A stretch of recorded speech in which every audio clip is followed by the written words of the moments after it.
नमस्कार। News click में आपका स्वागत है। आप लोग देख रहे हैं हमारा खास कार्यक्रम इतिहास के पन्ने मेरी नजर से।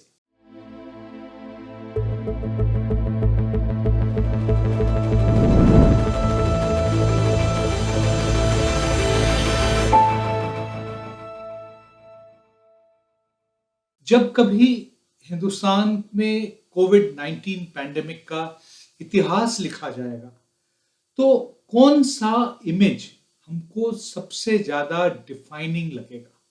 कौन सा इमेज इस पूरी घटना को पूरी तरह से डिफाइन करता है? मुझे यकीन है कि ये मेडिकल क्राइसिस तो खत्म हो जाएगी और हम इसको रैशनलाइज कर लेंगे, लेकिन बहुत वक्त लगेगा। जो ह्यूमैनिटेरियन क्राइसिस को हम देख रहे हैं, हमारे चारों तरफ जो लोग चल रहे हैं, इसको हमको इंटरनलाइज करने में बहुत वक्त लगेगा। तो बात यह है कि इस पूरे दौर में हमको कौन सा इमेज सबसे डिफाइनिंग लगता है?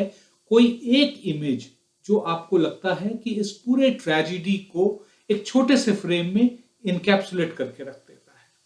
क्या उस बच्चे की जो सूटकेस पर बिल्कुल लटक कर जब उसकी माँ उस सूटकेस को आगे खींच रही है, क्या उस तस्वीर की, या उस बच्ची की जो शायद अपने वजन से ज्यादा या लगभग उसके करीब माथे पे ढोके एक लंबी यात्रा के लिए निकल गई है, पता नहीं कितनी लंबी होगी?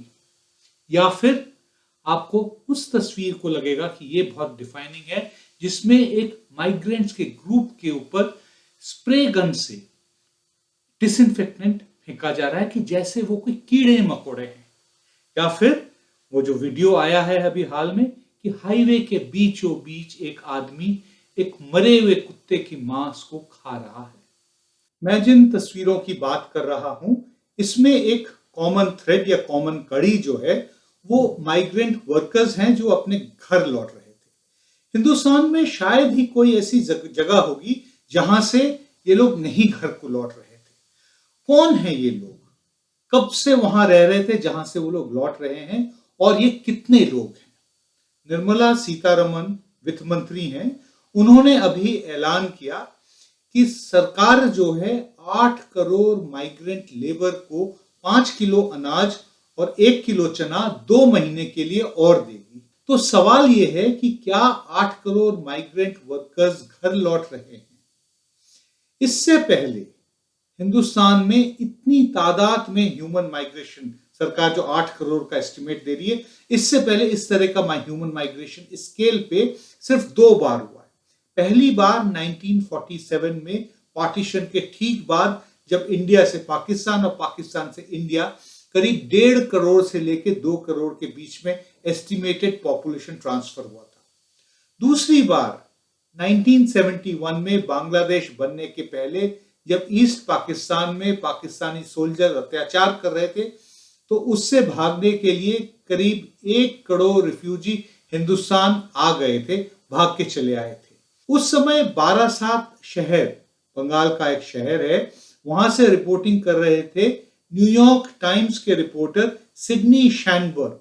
उन्होंने लिखा था, the town is swarming with refugees so thick in the streets that cars can only inch through.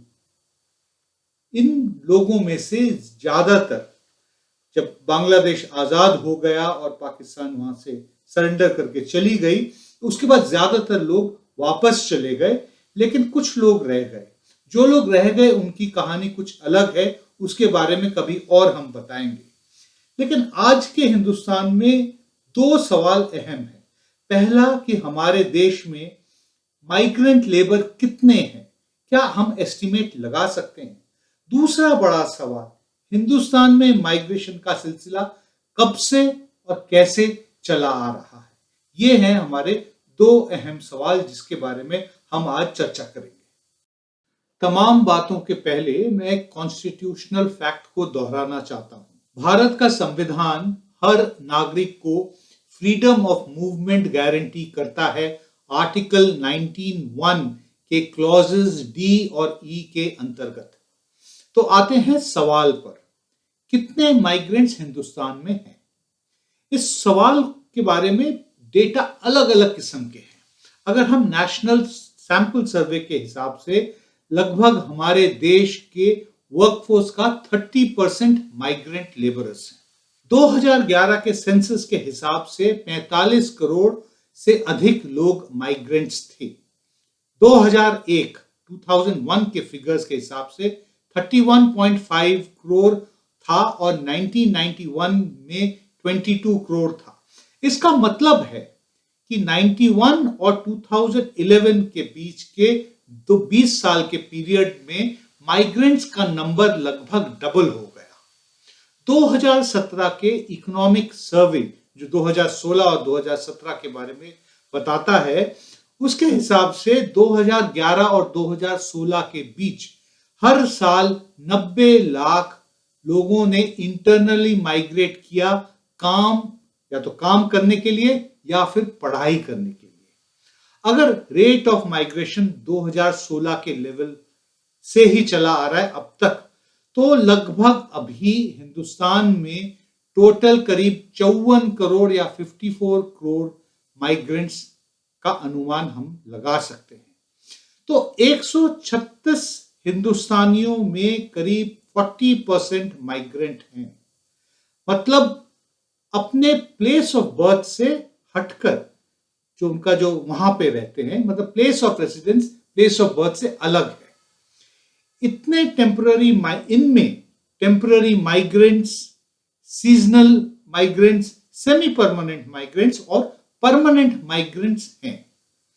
बहुत ऐसे हैं जो इंटरस्टेट माइग्रेशन करते हैं और बहुत ऐसे हैं जो इंट्रा स्टेट या अपने ही स्टेट में रहते हैं, वहां से बाहर नहीं निकलते हैं। स्पेसिफिक डेटा अवेलेबल नहीं है कि कितने माइग्रेंट्स किस कैटेगरी में फिट होते हैं, लेकिन अगर हमारे पूरे देश के 40% नागरिक अगर माइग्रेंट हैं, इतने बड़े नंबर में अगर मौजूद हैं, तो इसके बावजूद सरकार के एस्टिमेशन या एंटिसिपेशन में कि इतना बड़ा मास ऑफ ह्यूमन माइग्रेशन होगा, इतनी बड़ी एस्टिमेशन की गलती कैसे हो गई। बहुत दिक्कत नहीं होनी चाहिए थी, क्योंकि सरकार या सबको यह पता है कि ज्यादातर माइग्रेंट कहां से आते हैं और कहां जाते हैं। अवेलेबल आंकड़ों के हिसाब से ही अगर हम बात करें तो भारत में 739 डिस्ट्रिक्ट्स हैं, लेकिन इसमें से टोटल माइग्रेंट्स के 25% सिर्फ 17 डिस्ट्रिक्ट से ही निकलते हैं और 36 ऐसे और डिस्ट्रिक्ट्स हैं जहां से 25% और निकलते हैं। तो लगभग ऐसा हम कह सकते हैं कि 50% के करीब नागरिक जो हैं हमारे 53 या 53 डिस्ट्रिक्ट से ही निकलते हैं। तो इनको मॉनिटर करना, इनको ट्रैक करना कि यहां से कहां जाते हैं, कोई बहुत मुश्किल काम नहीं होना चाहिए। ये जो 53 डिस्ट्रिक्ट्स की मैं बात कर रहा हूं, इसमें से भी 24 डिस्ट्रिक्ट उत्तर प्रदेश से हैं, 20 डिस्ट्रिक्ट जो हैं वो बिहार से हैं, 2 जिले जो हैं वो पश्चिम बंगाल और झारखंड से हैं और बाकी उड़ीसा, कर्नाटका, राजस्थान, महाराष्ट्र से एक एक करके जिले हैं जहां से मेजॉरिटी ऑफ मतलब ज्यादा करके माइग्रेंट निकलते हैं। जाने के डेस्टिनेशन के बारे में भी लोगों को मोर और लेस पता है। दिल्ली एक बहुत बड़ा मैग्नेट है, मुंबई और उसके आसपास के इंडस्ट्रियल यूनिट्स भी एक मेजर आकर्षण का केंद्र है। सूरत एक तरह से पूरा टेक्सटाइल और डायमंड का सेंटर है, वहां पे ह्यूज मात्रा में माइग्रेंट वर्कर हमेशा रहते हैं। गुजरात के और इंडस्ट्रियल सेंटर्स भी हैं। पंजाब में रूरल माइग्रेशन बहुत होता है एग्रीकल्चरल सेक्टर को सस्टेन करने के लिए। केरल, जहां गल्फ में एक्सटर्नल माइग्रेशन की वजह से एक तरह से लेबर मार्केट में एक वैक्यूम आ गया है, वहां उत्तर से पिछले 10 सालों में बहुत हेवी मात्रा में माइग्रेशन हो रहा है। इतने स्पेसिफिक डिटेल्स होने के बावजूद कि हमारे जो माइग्रेंट लेबर है वो कहां से और कहां के लिए निकल रहे हैं, इसके बावजूद वो हमारे सारे के सारे सोशल सिक्योरिटी नेट के बाहर हैं। अब हम बात करते हैं इंटरनल माइग्रेशन के दूसरे पहलू पर कि हमारे देश में इंटरनल माइग्रेशन का सिलसिला कब से चला आ रहा है। ऐसे तो माइग्रेशन या फिर लॉन्ग जर्नीज हमारे माइथोलॉजी का हमेशा से हिस्सा रहा है। अब रामायण की ही बात देखिए, उसमें एग्जाइल और रिटर्न टू होम प्लॉट के इंटीग्रल एलिमेंट्स थे। बेशक 14 साल के लिए राम, लक्ष्मण और सीता को एग्जाइल किया गया हो या वनवास के लिए भेजा गया हो, लेकिन ये शुरू से तय था कि उनको अल्टीमेटली लौटना है। एक तरह से तो मेजॉरिटी ऑफ इंडियन विमेन, खास तौर से जो शादीशुदा औरतें हैं, वो सब माइग्रेंट हैं, सब अपना पिता का घर छोड़ के मैरिड होम में जाके बस जाते हैं, जो अपने गांव में नहीं होता है या अपने शहर में नहीं होता है, नॉर्मल प्रैक्टिस के हिसाब से। एक तरह से तो हम जो इंडियंस हैं, हम में से मेजॉरिटी हाइब्रिड है। एंशिएंट पीरियड में पता नहीं कितने माइग्रेशंस के हमको दौर देखने को मिले, कहां से अलग अलग जगह से माइग्रेंट्स आके यहां बस गए।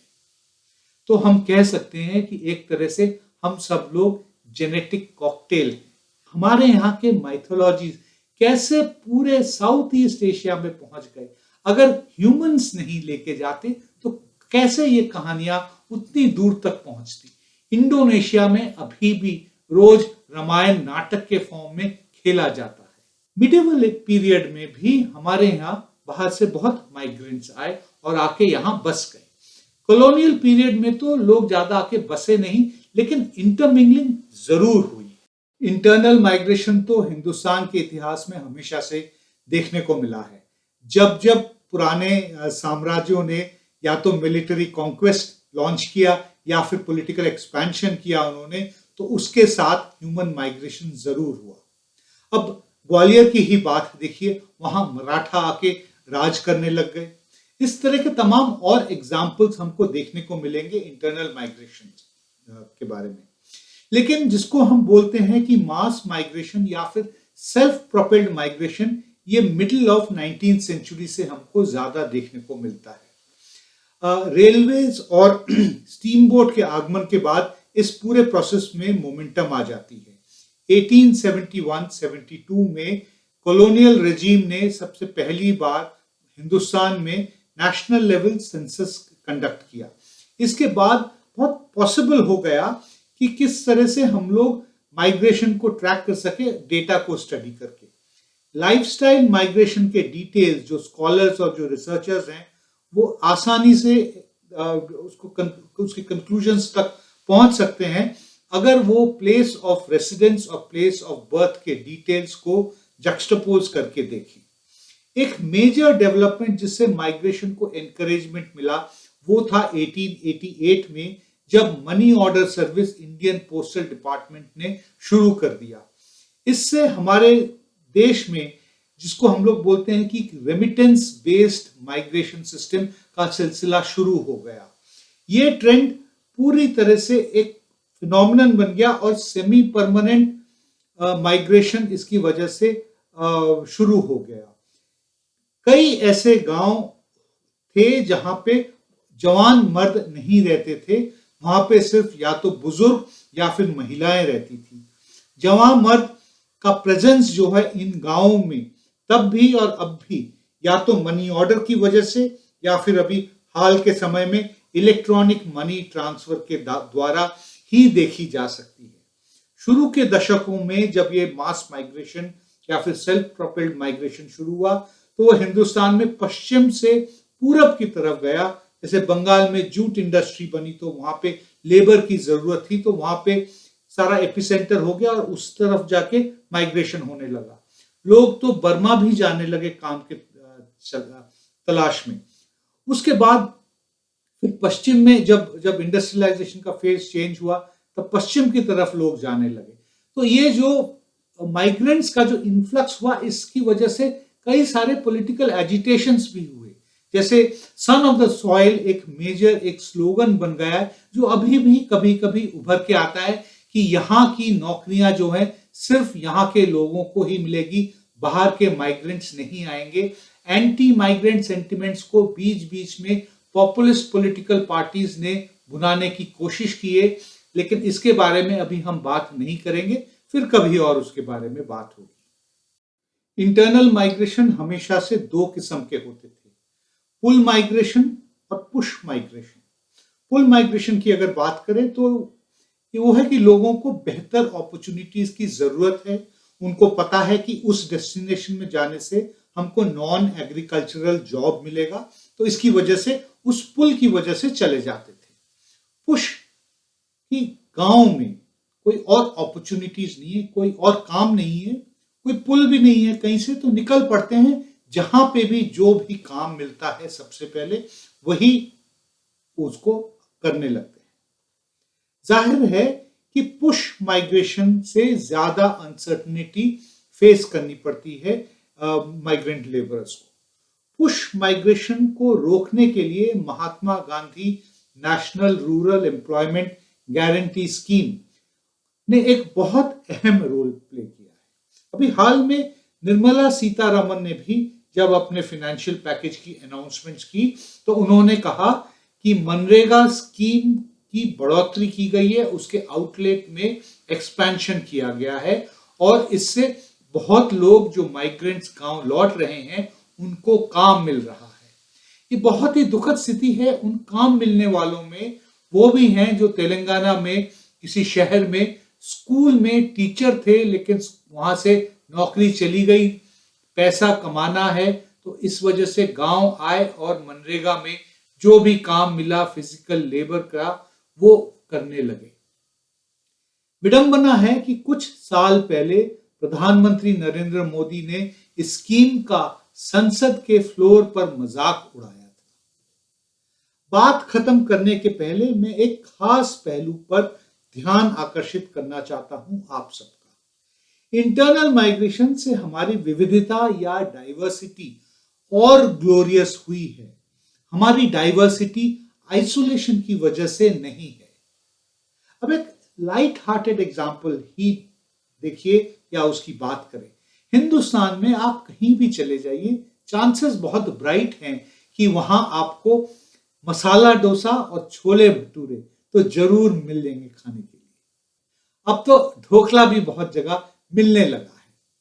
मैं एक और बात करना चाहता हूं, वो है बाबा साहब अंबेडकर ने क्या कहा था।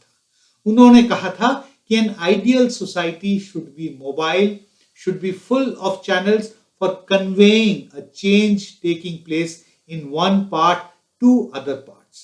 सरकार के पास कोई डेफिनेट असेसमेंट नहीं है कितने माइग्रेंट्स कोविड-19 पैंडेमिक और बेरोजगारी की वजह से अपने घर लौट गए हैं या लौट रहे हैं। हम नहीं जान सकते कितने लौटेंगे और कब, मतलब कितने लौटेंगे वापस उन शहरों में जहां से वो निकल चुके हैं। क्या यही न्यू इंडिया की तस्वीर है कि हिंदुस्तान का हर इंसान अपने अपने बॉक्स में आइसोलेट जी रहा है? हम नहीं कह सकते कि कितने माइग्रेंट्स जो अपने घर लौट गए हैं वो वापस शहरों में दोबारा काम करने आएंगे और कब। तो सवाल ये उठता है कि क्या यही न्यू इंडिया की नई तस्वीर है कि हर नागरिक अपने अलग अलग बॉक्सेस में आइसोलेटेड तरीके से जीता रहेगा? इंटरमिंगल्ड या इंटीग्रेटेड इंडिया को दोबारा रियलिटी बनाने के लिए सरकार को बहुत कुछ और करना होगा। त्याग, तपस्या और ट्रांशेस ऑफ पैकेजेस से मात्र काम नहीं होगा। हर नागरिक को समझना होगा कि इनविजिबल माइग्रेंट्स ने हमारे देश के ग्रोथ और डेवलपमेंट में कितना कंट्रीब्यूट किया है। माइग्रेशन के सिलसिले को कभी रुकना नहीं चाहिए, लेकिन उसके लिए कॉन्फिडेंस बिल्डिंग मेजर्स सरकार और सोसाइटी की तरफ से होना बहुत जरूरी है। नमस्कार।